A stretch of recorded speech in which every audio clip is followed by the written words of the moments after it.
Hello. Thank you for joining today's session, today's dialogue about board of directors and digital transformation. Technology is a powerful enabler of digital transformation because it fundamentally reduces the resource cost of innovation. Technology makes the process of creation and transformation faster, cheaper, more accessible. Yet, specific technologies by themselves are not just a catalyst. And very few technology executives like CIOs and CTOs are innovators or change agents beyond the confines of their respective domains. And then most board of directors struggle with understanding or keeping pace with technology changes to begin with. So let me bring in panels where we can talk about some of these items. Rebecca White, Dr. Rebecca White, University of Tampa, Joy Randles, an entrepreneur, serial entrepreneur and well-known director, and Jamie Agassi. Each of them has the background to provide a perspective on boards. So in finishing that opening statement is, even if we understand technology and the disruptive nature of technology wasn't the issue, it is finally becoming an accepted premise that the true driving force behind meaningful digital transformation lies in the mindset, the willingness and capability to embrace change, rethink assumptions, and strategically leverage technology for impact. And that type of change starts at, or at least must be supported by the board. And the implementation must be owned and driven by the entire C-suite, not just the technology executives, because digital transformation requires commitment from the entire organization. Board of directors are now routinely asked to actively participate in the assessment or even the development of strategies. They are asked to consider risk from digital developments. They're asked to assess proposals for projects and new products. They're asked to approve funding for core strategic initiatives. And those initiatives could be anything: funding the deployment and the increase of digital tools to improve efficiency, bringing in AI, the ever-present AI, into the company's operating model to improve speed to market or leverage hidden assets or deal with hidden threats. They're asked to consider extending the traditional brick and mortar operations to all kinds of different digital structures and online presence. And sometimes as complex as, how do we go from being a product or services company to a digital solution design and delivery company? So today's dialogue will be focused on what is the role of the board of directors on digital transformation. So I'll introduce myself. I spent the last 3 decades building companies. I work with board of directors. I advise board of directors. I am a director in a number of companies. And my background is technology, operations, and product development. Then I would like to introduce, let's do it alphabetically. Jamie, can you introduce yourself, please? Sure. Thanks, Chuck. Great to be here. I spent 30 years at Procter & Gamble in sales and then marketing and then new business innovation, where our team built, created, and launched a couple big global businesses, Febreze and Swiffer. I ran our snacks business, and my last assignment at Procter was the president of the global food and beverage business, about a $3.5 billion enterprise. I became the CEO of Folgers, a split out of the company, a $1.7 billion startup. We sold that company. I then went to Catalina Marketing, a huge data-based but print media business, which was going through the disruption of digital and mobile technology. And we, when we exited that business over the last 7 years, I've been focused on venture capital and private equity, data-enabled technology platform businesses, as well as consumer. Serve on several boards, chair a couple today. Just delighted to be here. Thanks, Jamie. Joey, want to go next? Sure. So I'm Joy Randles. I'm a serial entrepreneur. I've built businesses in the technology arena, professional services, financial services, and security. So my background, I've held every C-level role other than CFO. And I've taken 2 companies public, 10 exits from those companies, done a fair amount of work in venture capital. I've served as an LP in 4 funds today, in addition to others. And from a board perspective, I've served on public, private, and large nonprofit boards as both the chair and the chair of the NomGov committee. Thank you, Joy. Dr. White, Rebecca, you want to go on? Sure. Thank you, Chuck. Happy to be here today and join this great panel. I have a slash career, I guess. I've been an entrepreneur. I started a risk mitigation company for higher education a number of years ago when I was in Cincinnati. Technology was really different then, but we did the best we could with what we had at that time. And I've been an entrepreneurship educator for even longer. My research and area of expertise has been in entrepreneurial mindset. So I'm excited to talk about the whole mindset piece of what we're talking about today. I am a podcaster. I have a podcast called The N Factor, where we explore entrepreneurial mindset. I'm a book author. I'm the director of the Loth Entrepreneurship Center and the Walter Chair of Entrepreneurship right now at the University of Tampa. And I've been involved in building several entrepreneurship education programs that have gained national recognition and ranking. And I'm currently the chairwoman of MarineMax, which is a $2.5 billion global luxury boating company. And I was on the North Star Bank board and helped through the acquisition of that board by Seacoast Bank. And I've been on a ton of smaller business boards and on not-for-profit. Pretty much started with the not-for-profit world and kind of worked my way up to public companies. Thank you, Rebecca. So you guys know how this is going to go. I'm going to put on a question and let's talk about it. So the first question is this. So if you think about board structures for most companies, they haven't changed for decades. It's the same committees, the same, for the most part, the same people. Finding directors, recruiting directors that have a digital transformation background experience, it's a slow process, and there's not a large pool anyway to find them. And then generally board turnover is low. It's not something that continually turns over. So if you think about all those conditions as a baseline for most boards, what are the challenges that you think boards face when they're dealing with things like digital transformation? And what do you think are some of the potential approaches we can use to deal with those challenges? So who wants to go first? I can start, Chuck. I'm currently also the chair of the NomGov at MarineMax. And so we've had a lot of board changes there, and it is challenging. I think for the audience who may not know, most boards typically use a matrix approach to identify the skills that are needed. And then the matrix basically identifying what the company needs and is looking for. We've done a number of different things. I can say my personal experience has been that a lot of board positions are filled through personal networking. So, I'm not saying that's necessarily good or bad.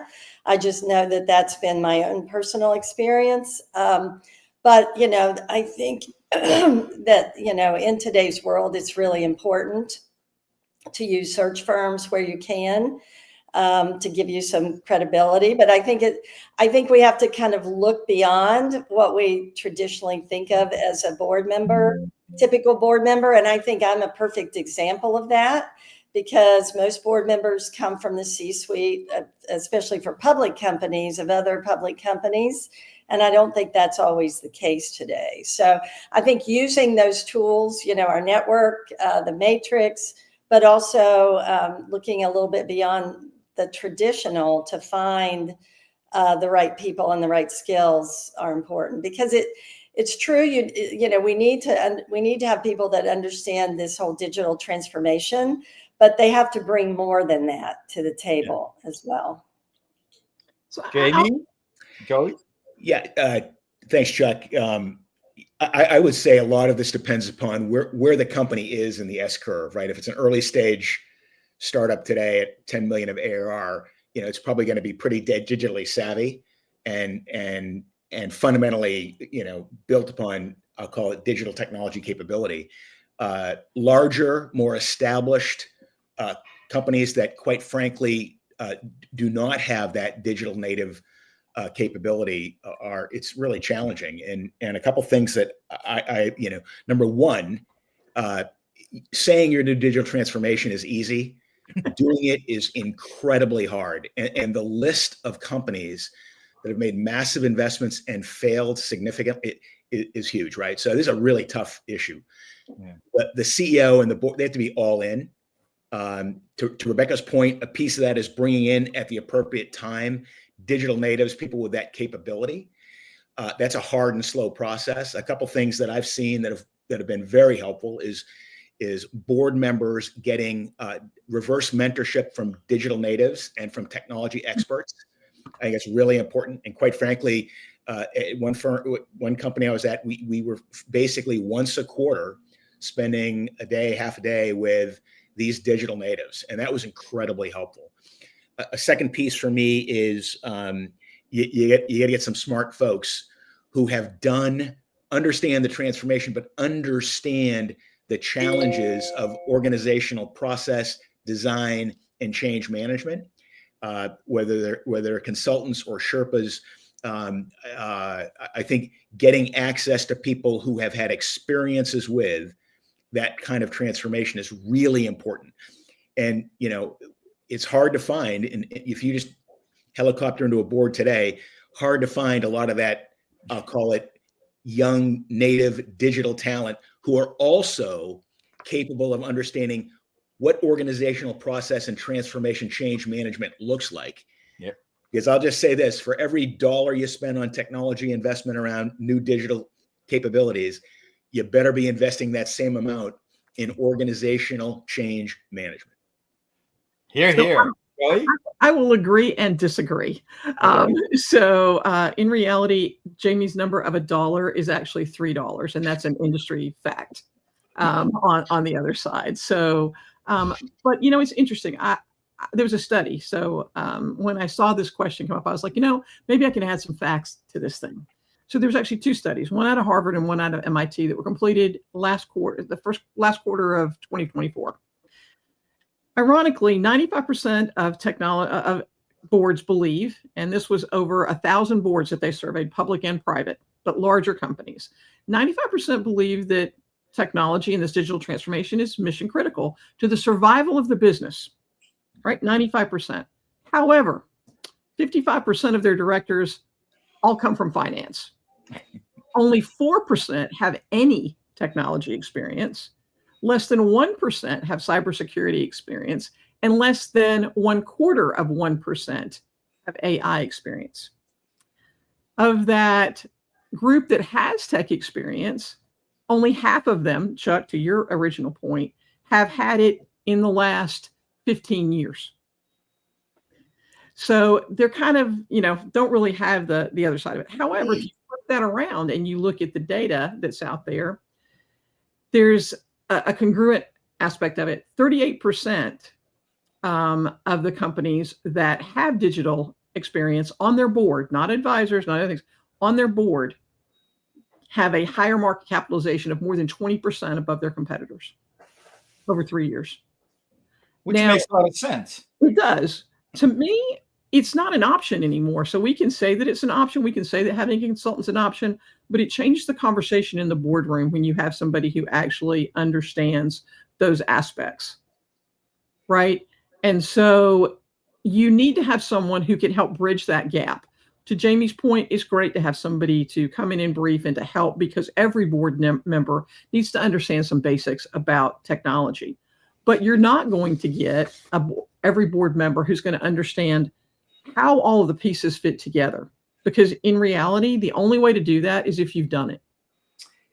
Yeah, it's a very interesting point. So, God, I have so many other questions that I'd like us to talk about. But it's interesting. I always use this acronym when I work with boards: MMAU, marquee, money, access, utility. Basically, you need all four types on your board. If you're an early stage company, you need to have some marquee names that would establish your credibility. You need money. If you're an established company, you need people with finance background. But the ones that we occasionally forget is the access and the utility: access to markets, access to your customer base, and utility, people that can actually do things for the board. And it's always the shift, the balance between the four changes as you move along the S curve of a company. So I think we all agree that the board structures need to be adaptable in most cases and in most companies, right? Based on today's environment. But here's the question. I mean, how do you do? First of all, it's going to take time. You can't just replace board directors overnight. And then even to replace or upgrade, how do you do that? Like, how do you find? I get calls all the time, and my typical answer is nope, sorry, too busy, don't have time. But I'm sure there's other people that are not as well known who have done this. How do you get those people in front of boards? How do you get the boards to identify and recognize and recruit them? And even if they're not members of the board, maybe they become observers or regular participants so they understand what's going on. How do you do that? I mean, I have some ideas, but I want to hear yours first.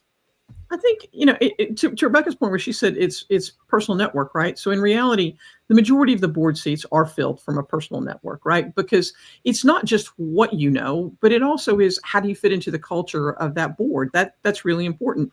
And every company is a little different. So the person that fits in one won't necessarily be the person that fits in another.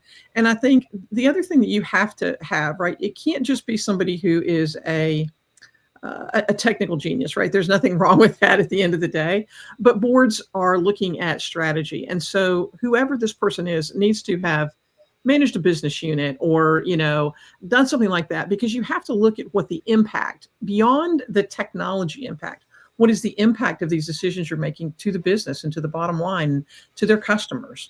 So I think you look for somebody who has a bit of a different background, like when Rebecca talked about herself, right? You want somebody who isn't a one-trick pony. That you need some board members who have that broader discipline. It's great to have a financial expert. You need that. It's great to have, some other people, but you have to have those other aspects. So asking your board, right, who do they know, right? You can talk to recruiters. You can do those kinds of things. They certainly do have a big thing. There's a lot of free databases out there now where director candidates post their resumes, those kind of things. You can go through some of those. UNC Chapel Hill has a great one that's focused on, all kinds of diverse directors. They make all of those board resumes available for free. Okay. If I find, I'd just like to comment because when you were making your statement, Chuck, you were talking about what a board needs to have. And I think it really, as I was listening to you talk, it differs a lot depending, and Jamie kind of, I think, brought this up as well. It really differs depending on what kind of board we're talking about. Mm-hmm. Because when, Joy just mentioned, the responsibility of a board. And if we're talking about a public company, the public, they have a responsibility first and foremost to be accountable to shareholders. So, digital transformation is valuable only to the extent that it brings value to shareholders and also to other stakeholders. So, and secondarily, the board has a responsibility for risk management, especially as it pertains to cyber and AI. So, that's one kind of board. I think, smaller company or startup or even entrepreneurial or even privately owned companies have a little bit more flexibility. But then not-for-profits, I think, are looking at a completely different, a different kind of board member. And so a couple of things to your question, how do you get those people in front of boards? I think Joy hit the nail on the head. They have to, it's a responsibility of the individual to get some board experience. And what I always tell my students is the way I got started with boards was to volunteer. Right. So being on not-for-profit boards, volunteering gives you some experience. And, you know, over time, that, you know, I was able to turn that into different kind of experience. I've been on both sides, as many of you all have, of boards, you know, being the operating person versus being in the board seat. And, you know, I think a lot of this also has to come from, you know, it's an interaction and a relationship between the top management team and the tech people in the company and the board in terms of digital transformation. So, you know, I think it's that to your question, I think, you know, it's got to be, I think it's got to be the board, prospective board members' responsibility to get some experience, because boardrooms, especially if you're talking about corporate boards, they can't afford to have somebody who's too narrowly focused. You just can't do that, because, you know, board's responsible for strategic direction and implementation there. So it's got to, whatever digital, whatever tech you bring in, whatever digital transformations you want, it can't just be because it's cool. And right. That, unfortunately, has been some of what I've seen from some of the pure tech people coming onto boards. So, Jamie, you're shaking your head. I mean, what do you think? Yeah, I don't really have a lot to add. You know, Ray, your comment, young digital native, old digital native, immaterial, right? You want people with digital talent. Right. But I'll also say this: digital transformation is not a simple project, right? The CEO, so leadership of the company and the board need to be aligned with no light between them on the strategic opportunity. Why? And the reason you do digital transformations isn't to be cool. It's to create continually improving organization tech-based capabilities that creates value for your customers, lowers your costs, improves your employee value proposition. And so big or small, if you're talking about the requirement of transforming what had been an analog system to a digital model, if you're thinking about new technologies like AI, you got to fundamentally treat them with strategic importance at the board, and that's the CEO and their lead team and the board. And if you don't have the right resources, either in the management team of the company or in the board, you're not going to be successful. And so I love the idea, Joy, of open job posting if you're looking for people with outside of your network. I just think at the end of the day, for large company and mid-sized companies, you have to either bring in the digitally capable, transformational capable talent when there is transition, or you need to bring in assets and resources that can help you along the journey. And it's not a 12-month journey, right?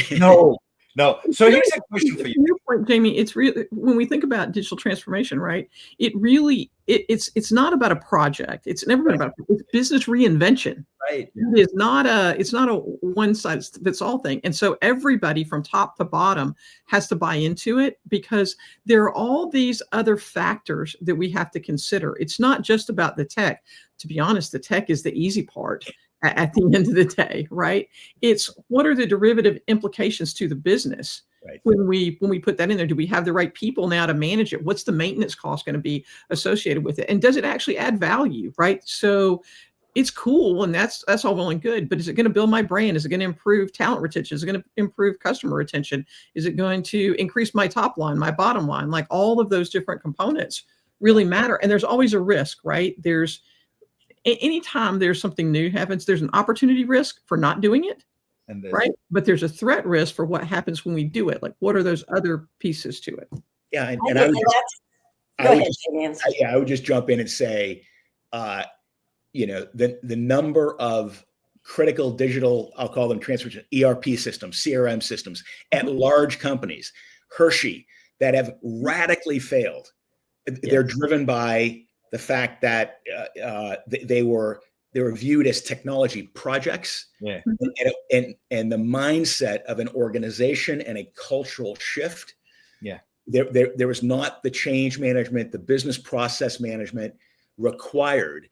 And again, if you look at your talent, if you're an early startup with 30 employees, everyone may be incredibly digitally savvy. That is not the case at 𝗗𝗂𝗃 or at Procter & Gamble. And oh, by the way, you got to keep the lights on while you're doing this transformation. Your shareholders will not allow you to not continue to grow the base business, right? As you're thinking about transformation. So it's about strategy, culture, mindset, and the entire company focusing on how to drive value, right, for customers, for employees, for with this change. So let me ask. Go ahead. Could I just say one thing, Chuck, before we move on? You asked the question, how do we get these digital transformation experts in front of boards? I would argue that boards need to be educated on this, and that I mean, as chair at MarineMax, that's one of my goals. Really, is board education and my responsibility. And I think it's going to be hard to look. Back to Joy's statistics about how many of them come from finance. You're right. I mean, CFO is probably the primary role onto a public company board. But I think regardless of background, it's about educating boards.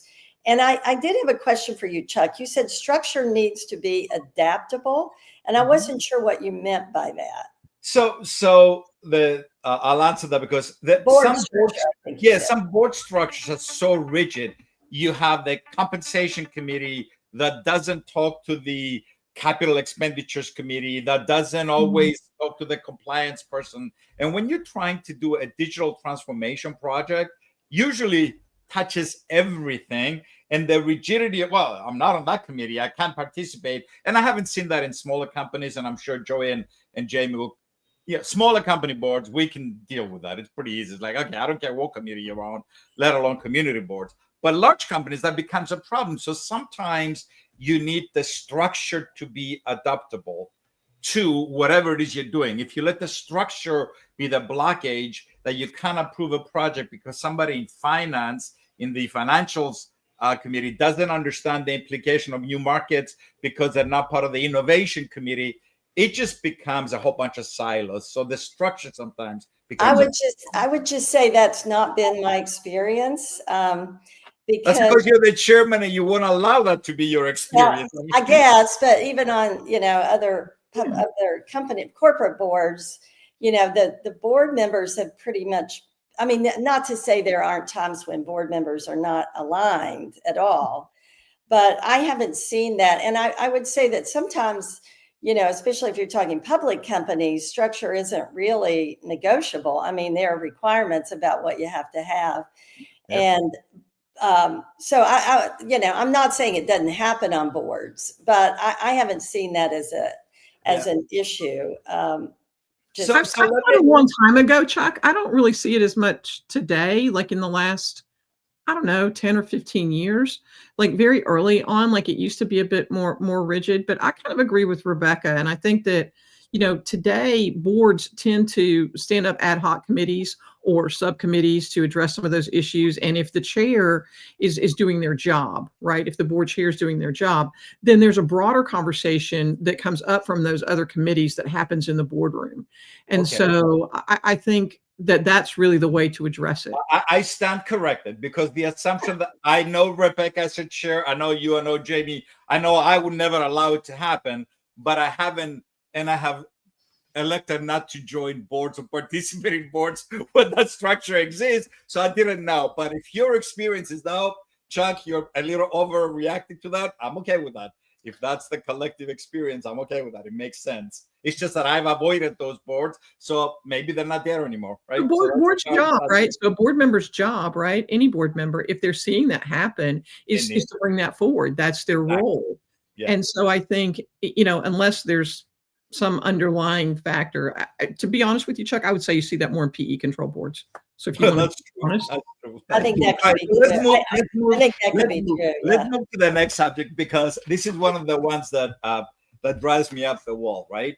So we live in an age of sound bites, and if you're the board, I call it death by templated PowerPoint.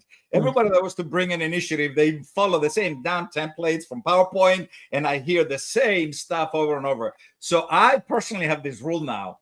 I say that if I'm sitting and you're asking me to evaluate, you have to be able to answer 4 questions in 30 seconds, 3 minutes, 10 minutes, 30 minutes, 3 hours. The same exact 4 questions before you can get to the board. If you don't answer the 3 hours, and the questions are why, so what, then what, and the important one is now what, because I see that, and it's become a short, and Rebecca loves, because I do that to the students at the University of Tampa. I'm like, no, I don't want to hear about your idea unless you can answer those 4 questions.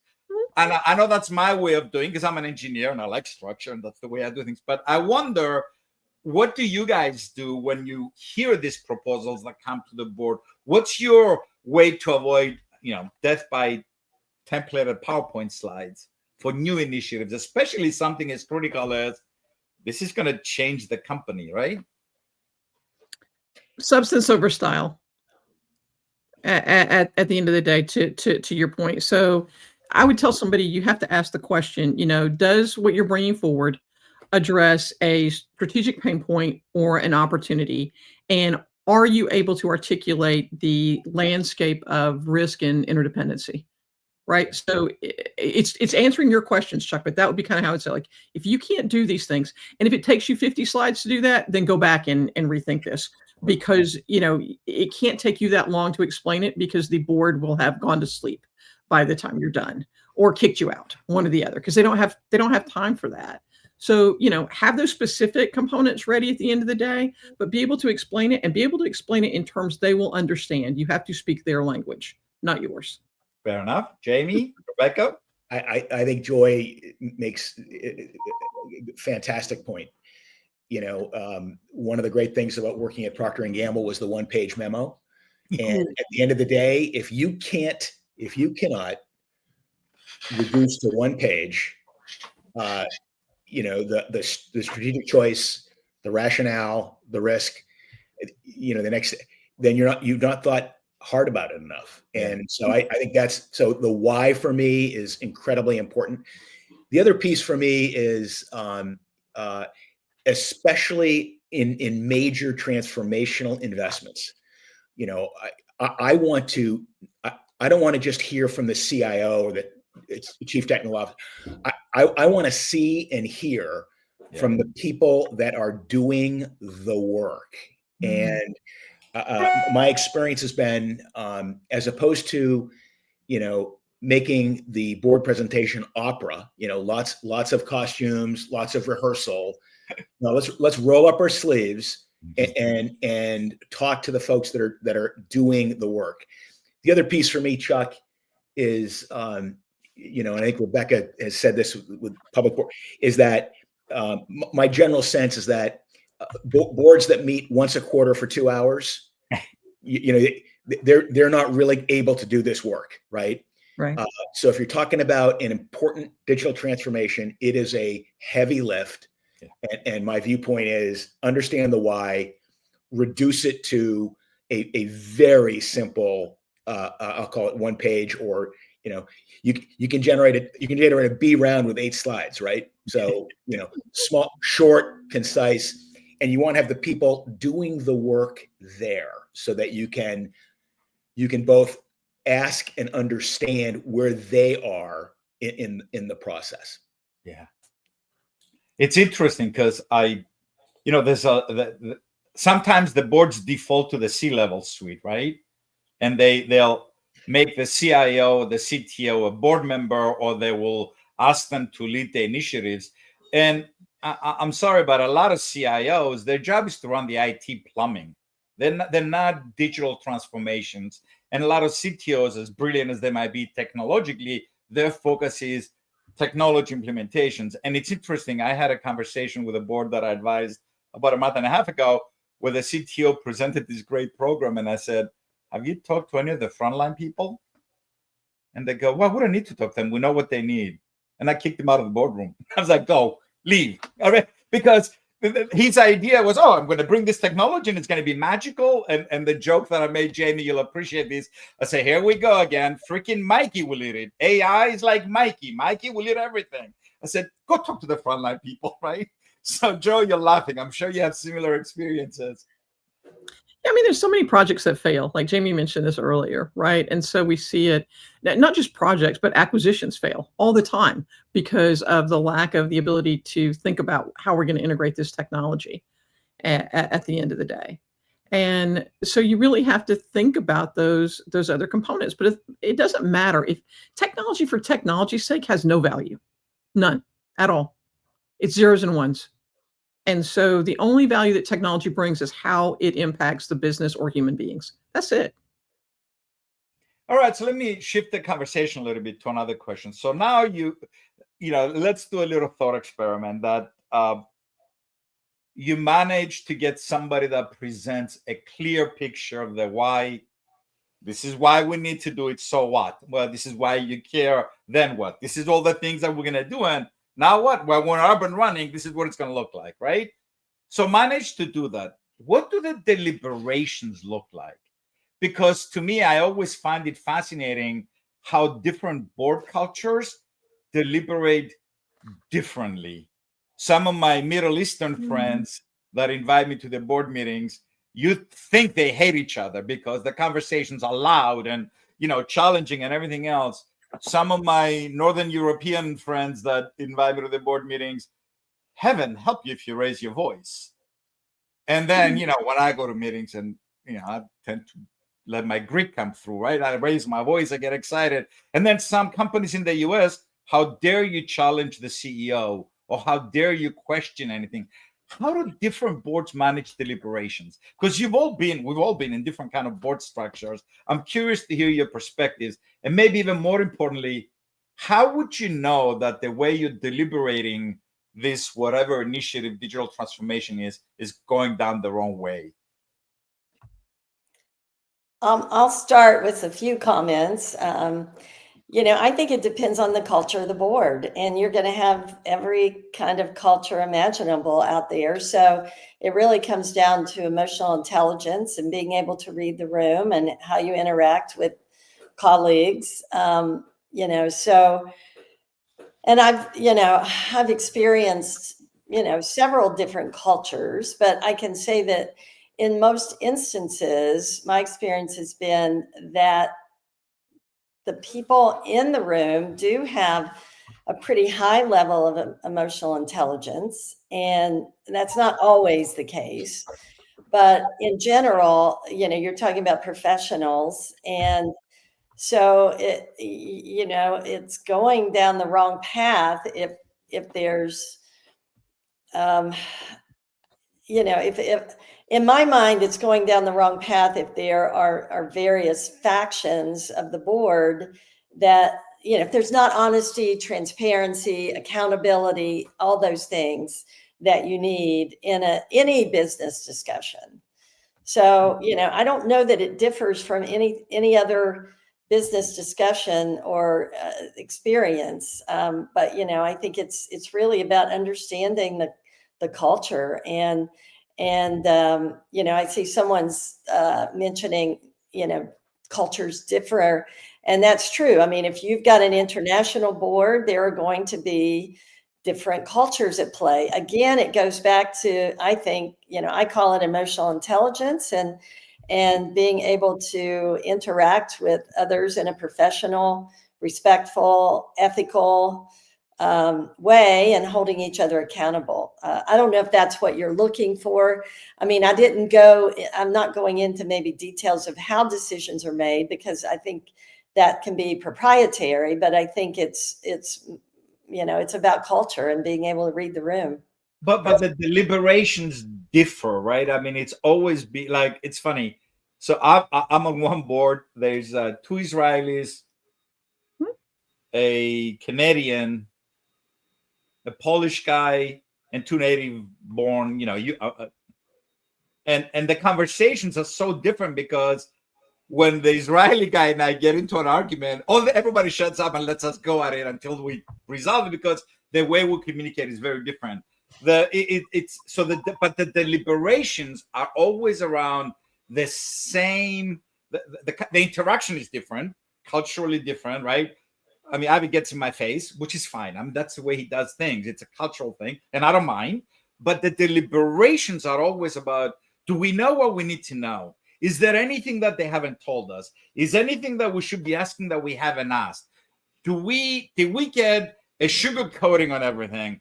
Do we trust the information that they gave us to be presented accurately? So the deliberations, at least the ones that I participate in, are always: do we know what we need to know to make a good decision? The styles very different. Well, I think that's what Joy went over earlier.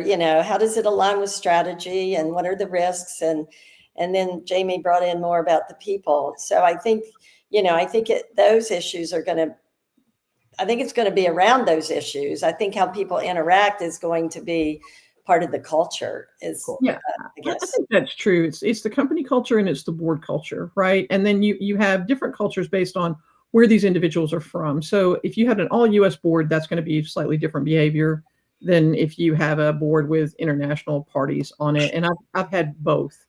But I think at the end of the day, if you're talking about how do they make decisions, so how you speak to each other may change, right? But I think the goal is to be respectful of the other person, and that may vary based on culture, how you show that respect. But to me, it's about strategic evaluation of what you're looking at and risk scrutiny. I would look at it as those two things, right? You can put a whole bunch of stuff under that, but I think that's what boards really look at, because, hey, has it got a strategic value, for us? And what's the risk associated with that? Is it worth the risk at the end of the day? All right. So go ahead, Jamie. I was just going to say, you need to build time in the agenda for discussion and deliberation. And if you don't have that, things fall apart.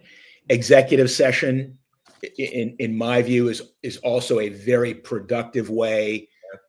Management team members have left. It's you and the CEO. You can have the appropriate, robust, based upon culture, emotional intelligence, and then the third piece for me is just knowing, what is management's decision and what is the board role, right? And I just think being crystal clear there is important. But make sure you've got the time, leverage with the right emotional intelligence, that executive session dialogue and discussion, and then be crystal clear as to, is this an approval? Is this an M&A decision, a recapitalization of our tech stack? This is a board decision, or is this a management decision? My experience has been boards as a CEO. It drove me crazy when I got lots of advice and counsel about stuff that, quite frankly, was not for the board. And quite frankly, my general perspective is getting between CEO and chair, getting the right agenda with time and with this, we need to make a decision on this. That can be incredibly productive and helpful. Which, by the way, goes back to the comment Rebecca and I answered about structure. Sometimes the structure of the board, it's like, look, if you're the president, CEO, and chairman of the board, it's really hard for anybody to challenge anything you're doing, right? So, well, let me ask you a question. So we only have a few minutes left, and I want to bring this in because it was an interesting conversation. I was advising a small company board of like $300 or $400 million in revenue. But one of the points that I got fixated on something they were doing, and the CIO kind of blew me off. He goes, I don't understand why you're worrying about that. The probability of that happening is so small. And I chose not to respond because I didn't want to embarrass a member of the C-suite. After he left, the chairman of the board said, all right, Chuck, we know that if you get fixated on something, something, why are you fixated? And I said, because of the asymmetrical nature of the risk this project has. Like, what do you mean? I was like, look, if they succeed, great upside. But if they fail, the downside is 10 times the cost of any potential upside we can get from this. So the question is, I kept bringing that up because I wanted to know, what are the risk mitigation strategies you have for a completely asymmetrical risk on any of these transformation projects? And eventually, you know, they got the tech team to understand why I was so insistent on that. And they put contingency plans and a few other things in place. So the questions for the three of you is, all right, risk. It is one of those things that a lot of people don't understand to begin with. And then let alone the concept of asymmetrical risk, the concept of opportunity risk versus cost. I mean, how do you deal with risk? How do you, because right now I'm actually, that's the first time ever in the last probably 20 years that I'm considering getting certified in something, because there's this thing called the Directors Risk Institute that has a certification in risk, because I'm getting to the point that I'm like, okay, you need to understand risk. And maybe I don't have the right language because I'm an engineer, as Rebecca frequently reminds me. So sometimes I can't have the right words to explain that in a way that doesn't get people all riled up. How do you do that? How do you manage risk in a board deliberation, and how do you assess it? Mm-hmm. I think that risk is multidimensional, right? Today, if we're talking about digital aspects of risk, so we just all digital aspects of risk. I think something that people overlook is systemic fragility on a regular basis. You know, Jamie kind of brought this up earlier talking about it, but we have these old systems and we introduce new things into them, they break. And we don't think about what happens when they break and what will happen downstream. That's where projects go out of control from a cost perspective, and they also fail. So they just flat out failed unless you like you got the whole company, which is not feasible for a large corporation. At the end of it. So Joy, think about this, right? I that's the point that I make with my tech teams that I work with. You have made a board way too comfortable. They believe that your disaster recovery plan is foolproof. And you know what? I'm an ex-military guy. And I use the example that I used, quite frankly, over the weekend to somebody that I talked to, is Heathrow Airport. You follow what happened, right? For all the plans and everything they did, there was one single point of failure, power substation that fed the entire bloody airport. And when that thing went up in smoke, how many thousands of people got stranded all over the world because some engineer said, oh, no, we got redundant power, but they didn't follow it all the way back to the substation, right? And so how do you explain risks like that? And how do you say that is to your point? So that's the thing. So I would say AI is coming whether you want it or not. It doesn't matter. You will not put the genie back in the bottle. So you have to think about when this gets implemented and where it gets implemented. How does that break what's already there, right? And then what other risks does it introduce? Because cyber is no longer this standalone risk that sits over here somewhere else. We have everything from our shop floor, you know, to how we interact with our customer, to accounting, and every vendor in our system. And that means where we host our data. It means all of our third parties. All of that's interconnected. And we, as a company, I'm speaking the collective we as a company, are responsible for all of that. I can't pass the buck. I can't put it somewhere else, and I can't insure my way out of all of it anymore. It doesn't happen. So you have to think about those things. Every new thing you introduce risk at all those levels. I'm not trying to be a doomsayer. There's tremendous upside, but this is where it gets really complicated for boards and why they need these other pieces, because they have to think about that and say, okay, is the reward there? Does that side of the coin outweigh the other one? Because the bottom line, at the end of the day, you're going to pay now or you're going to pay later. That's how it is. Yeah, you know, I would agree with that, Joy. And I would say that I think that boards can also use a lot of what we have learned for managing cyber to thinking about AI. So I think there is some opportunity there. You know, you do the tabletop exercises for cyber, you do them for AI. you use your same processes and risk management. And I think ideally you develop a process, and it's not going to be foolproof. And I agree with Joy, you can't insure your way out of any of this anymore. And so I think, a lot of it has to go back to process and having a process in place. It's not going to be foolproof. But do you require the people that bring you, and quite frankly, that was the discussion that I had with the board. They were like, well, Chuck, we don't ask them to bring us risk because we don't know. They manage that. And my answer was, really? How? And that's when I brought Heathrow as an example. Do you ask them to present, hey, I get it. You're gonna give me daisies and bumblebees, right? And all that wonderful stuff. I want a risk slide in every presentation. Yeah, ideally in every meeting there is a slide that is that's common across. I mean, it outlines the key risks, and the board sees that. It's like having performance metrics along the way of anything that you're going to implement. I think you need to start out with an understanding of what the positive side of this is going to be, as well as the risks. And then there needs to be, for me as a board member, ideally, I would love to see that model developed early. Obviously, it will change. I'm not saying, but having that model and what we're talking about here in a lot of ways, I think, is complexity.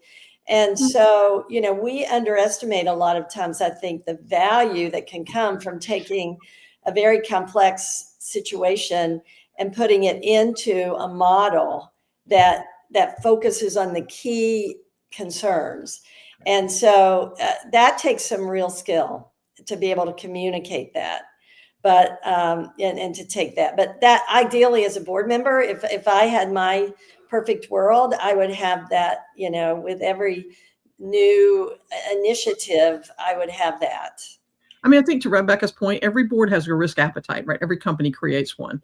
And so each board decides how much risk they're willing to take on, and does it match that? So to her point, if you create a model where you can feed things in and come back out with, hey, how does this impact? Where does this sit based on our risk appetite? That's huge for a board making decisions. I would say that managing risk is one of the fundamental, in counseling on risk, one of the fundamental board responsibilities.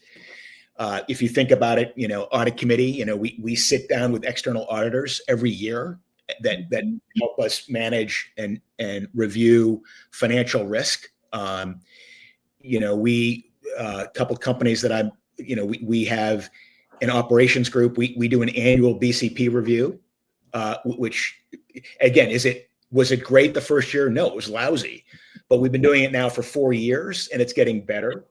Cyber, to Rebecca and Joy's point, we set up a separate group and we review cyber as a subset of the board every quarter.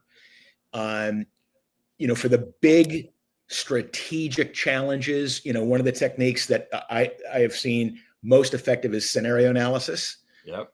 The idea of stepping back and saying, what if the world does A or B or C, and how will we respond? Which speaks to, is the company agile? What steps are you taking to reduce the cycle time for learning and for adaptation to continue to drive value, right? But my sense is risk is really, really important. It's got to be important to the board. And it's not something that you can, quite frankly, hand off. I really think between audit committee, governance, cybersecurity, these are just, they're natural elements of subcommittees or committees of the board. And but from a regular strategic standpoint, my push is on, if the issue is big and an issue like climate change, how do we run the scenarios? Let's run 3 different scenarios: high, medium, low, and how do we respond to those risks, right? Because if you don't do that tabletop exercise, to Rebecca's point, then every night's opening night, right? Yeah. You make it up as you go. Yeah, so I'll make a comment on risk, and then I'm going to move to closes. So here's my perspective on risk. The problem that I see with a lot of board presentations is that they don't want to think of the unthinkable, right? They don't want to present, this could fail, and if it fails, this is what's going to happen. The example that I always use is, we all know about 3 Mile Island and Chernobyl and all these big nuclear reactor failures. How many US Navy submarines that are powered by nuclear reactors do you know that they had catastrophic accidents? One in 1962, I believe. The reason for that is the US Navy starts with the premises, this will fail. Tell me how I'm going to prevent it from failing, right? And the failure mode is sometimes lacking in the presentations that we hear. But we are at 56 minutes, and as usual, I love talking to each of you. It was a pleasure to have all three of you at the same conversation. Parting thoughts. Take 30 seconds, a minute. I just have one quick comment. To your point, as a board member, I don't want any surprises, so I'll just say that. But number two, remember the role of the board versus the role of management. And then number three, I love that you opened with mindset. We didn't really talk about it, but I recently was listening to a panel of public company board members, and they were talking about when it comes to digital transformation and AI and all the new stuff, the most important thing you can bring to the boardroom of a public company is an entrepreneurial mindset. It blew me away to hear them say that. But I thought it was really interesting. Seeing opportunities, putting process in place to take action, overcoming failure. It's an entrepreneurial mindset. Jamie? I would say high order on the concept of digital transformation. It is a journey. It's an organizational journey. It's not a technology journey. And the board should play its appropriate role. Management plays its role. But at the end of the day, if you're not always getting better, more agile around technology, you're losing. And so my viewpoint is, it can be a digital transformation with a big T, capital T, or just continually improving your digital capability. Because to Joy's point, AI is here, and it's going to change lots of things over the next decade. Whether you're a startup, a nonprofit, a Fortune 500, it's going to change how we operate.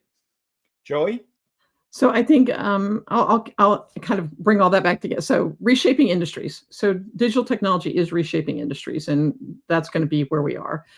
To do it correctly, it really demands oversight, right, to balance the innovation with ethical considerations, because we have biases issues, we have data privacy issues, we have all of these other components, right, that we just really didn't have time to kind of get into today, but they're all there. And so cultivating digital fluency inside your organization, from your frontline people all the way to the boardroom, is really how you do that and leverage the technology that's there to create sustainable growth and market leadership. For the companies that get it right, they'll win. The companies that get it wrong, they'll die. Yep, it's binary, unfortunately. It's a power law. So I have this, somebody just got elected to a public company board, and they called me up, and she's like, what do I do? I was like, you got to follow one rule: nose in, hands off. That's the first thing you got to know as a board member. I said, but you better get that nose of yours trained so you can smell everything that's going on. So this has been an awesome conversation. Thank you, all of you, for making the time. I know it's not easy. This has been extremely, extremely helpful. Hopefully everybody in the audience enjoyed it. So I'm going to turn it over to our showrunner that's going to put closing credits. Thank you all. Have a great day. Thank you. Thanks for joining Digital Dialogue. Look for more episodes at noon Eastern Time on most Tuesdays of every month. Can't join the live session? You can watch the replay anytime on our YouTube channel.